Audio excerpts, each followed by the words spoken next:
Well, it's going to be a shop project day. I'm installing this new miter saw, and this will replace my old 12-inch miter saw, which I've had for, gosh, over 20 years now. It's been good, but I think it is time for an update. So I'll show you my portable miter station. Nothing fancy by any means, and then we'll even use some track and some stops. So let's get into it. This started out as a temporary setup, but I've liked it so much I stuck with it. It's got a really heavy-duty metal cart on casters, and you know, when I see people set up miter saws, I see 2 or 3 different versions. I see a mobile version like this with flip-up wings, which I never wanted because I always just leave my miter station set up the whole time. And then you'll see people where it's cabinets on casters, and that to me seemed like it would be really hard to keep the tables flat. And then the other thing you see is cabinet banks on either side, perfectly leveled to the floor and mounted to the wall, just permanent cabinets, and that's another good solution, but mine I think I just want to keep mobile. Now the metal cart is 36 wide by 24 deep, and this one I just picked up at a garage sale, but I'll list a couple of good alternatives down in the description for you. But the main idea is I wanted to have a nice long 8-foot support. This one's 8 foot 1/2 inch. I'm sure I just used a full length of plywood on that. And that actually functions as a beam to carry the load and keep everything perfectly straight. The basic box is just knocked together with pocket hole screws, and then a simple melamine shelf was added. And this top system is actually just a defunct system from Rockler. They don't have that anymore. And one limitation of it, although it did have a sliding flip stop, it actually didn't have a measuring tape that came with this one. And the stops on it weren't very high quality, so I'm going to keep this, and I'll go over some of the details. This would be super easy to recreate, either by adding your own formica or just using some melamine, hardwood blocks, things like that. But what I'm going to replace is this back section with the little dado in it, and use a Kreg Toptrak. My old saw was a DW705, an awesome chop saw, but I think it's time to upgrade to a slider. I added a zero clearance insert on the old saw. More on that when we talk about the new version. But the basic mounting system is I have these 4 knobs, and in the event I want to do a bevel cut, I can actually slide the saw forward, and that gives me freedom to move the sliding fences wherever they need to be to clear the blade.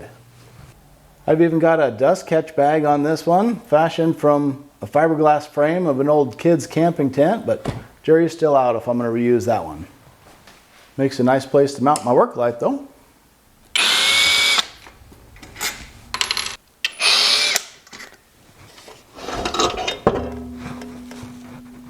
Now it would be tempting to save this MDF fence and just replace this double track, but the Kreg Top Trak requires a 2 1/4 inch fence, and this one's only 1 3/4, so it's got to go. And I'm just hoping and praying that I didn't glue this on when I put it together.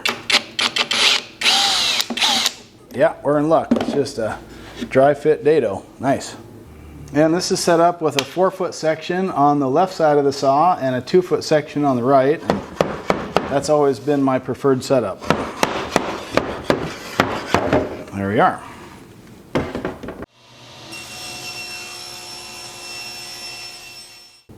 Then we just need a simple groove in those new fences, and since we're trying to fit it to MDF, I checked and it's actually a full 3/4 of an inch, as you would expect. So what's nice about this dado set from Infinity, it's the Detonator XL, is you can set up a full stack like that with just 4 blades. I'll pop it down in the description box if you ever want to research it. That's all there is to it. I think I'll lose my stock guides for this cut in favor of just good old push blocks and a featherboard.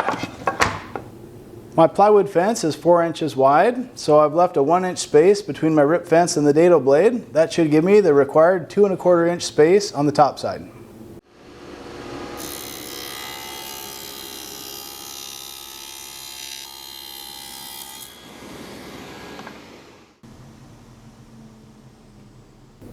Well, here's a 15-cent tip for you. If that groove isn't a perfect fit on your first pass, just add a layer of painter's tape along the rip fence and pass it over the saw one more time without any adjustments to the tool, and you should have a perfect fit. And if these tips are speaking your language already, remember to subscribe to The Thoughtful Woodworker so you don't miss my next video.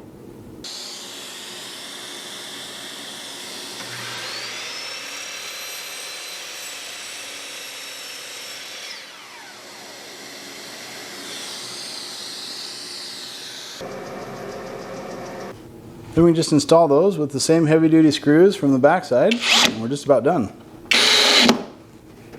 Nice.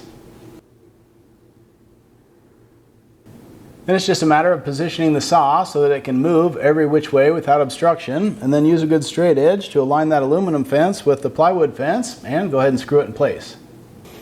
And although this was a manufactured fence, you know, this would be pretty easy to knock together yourself. On the design of this one, it's a little easier to remove that rear fence again, just so you can drive your fasteners.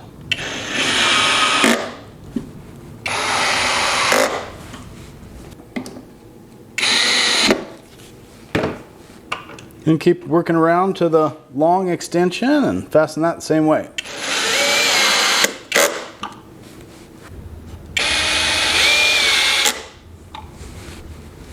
That spacer we need to raise the miter saw up flush with the wings is a little under 1 inch thick, so easiest way to do that, I figured, would be to just use a piece of this melamine and run it through the drum sander a few times to achieve the proper thickness, and then just glue it up to a piece of 1/4 inch plywood, and that should work pretty well.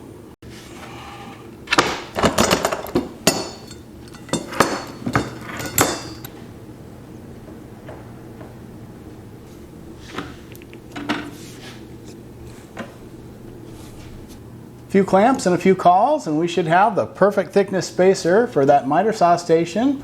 And if the glue adds any measurable thickness, I guess I'll just send it through the drum sander one more pass. Yep, I think that ought to do it. It'll take a little bit of mock-up to get the details right, but I'll show you the things I'm thinking about in this step of the process.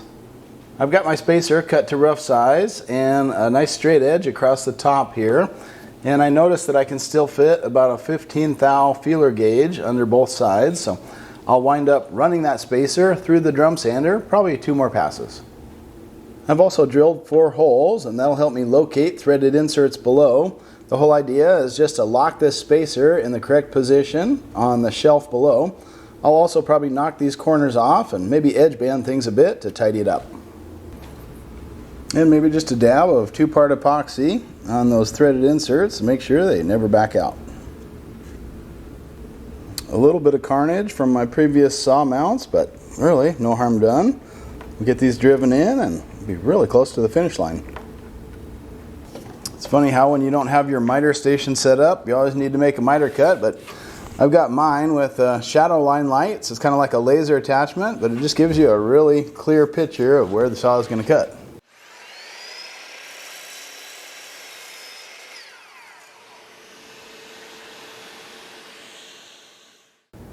Then I'll just cut some slots in the spacer to allow some adjustability there.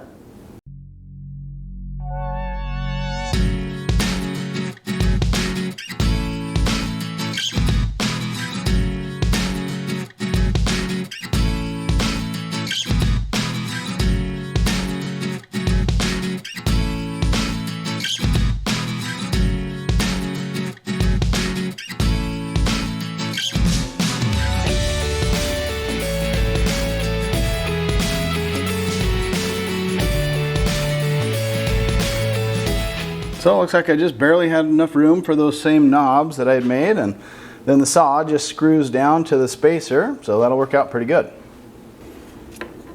In the end, I got it within 1.5 or 2/1000ths of an inch of dead flat, with the saw table being ever so slightly higher than the wings, and that's perfect for me.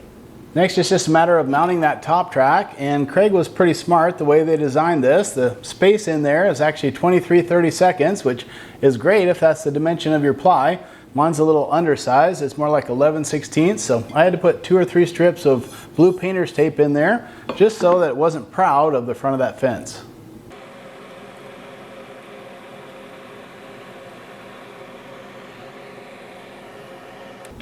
Then the final thing to do is just attach your track with about 5 screws per section.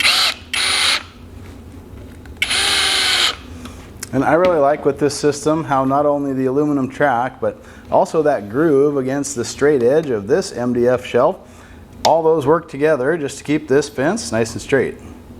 If you have 2 pieces of track coming together, sometimes it's helpful to put a couple clamps on it, just so you don't have any misalignment when that stop needs to slide by.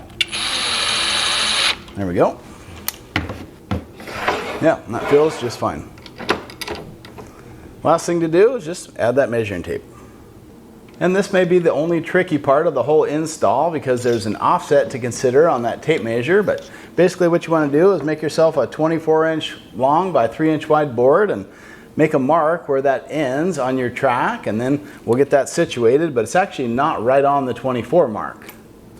So just peel away the backing, and you actually want to put the 24 and 3/8 inch mark to account for the offset of that cursor right on your line.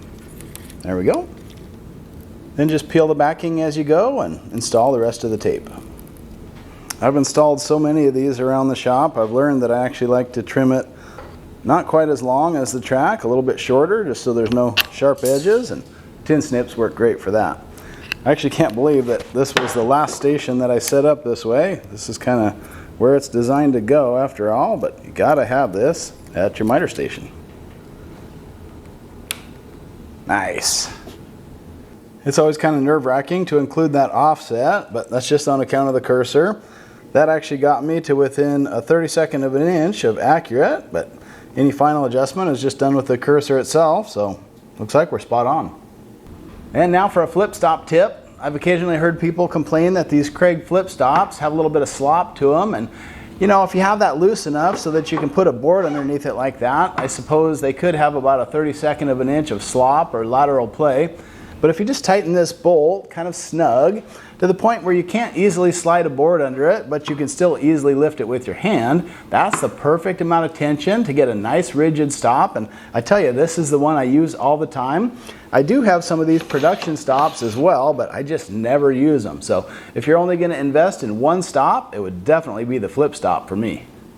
I've used some other measuring systems before, but I keep coming back to this Kreg. It's just a good, solid system, and it works a lot of places around the shop. Pretty clean dust collection with all my mods I've done to this saw too. So I've got 2 full videos on this Bosch 12-inch slider. Look for my setup video as well as my modifications video down in the description.